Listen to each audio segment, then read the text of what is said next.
Today I will be teaching you how to properly install our mountain stem on your bicycle.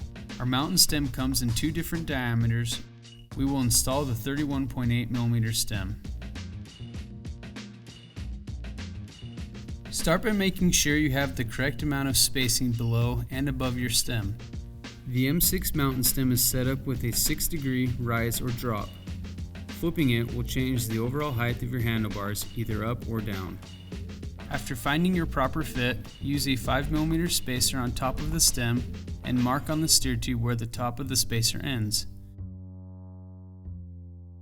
Then make another mark 2mm below that marking. The second mark is where you'll need to cut the steer tube to ensure proper fit and headset compression. Using a hacksaw specific to the material of your steer tube and a cutting guide, gently cut where you have made your mark. Occasionally check that the guide is staying in place. If you're installing the stem on a carbon fiber steer tube, tape around the cut mark to keep fibers from lifting and peeling during the cutting phase. After the cut is made, lightly clean up the steer tube with a file or deburring tool to make sure the stem and spacers slide on smoothly. Next, install your star nut. After installing the star nut, install the fork into the frame.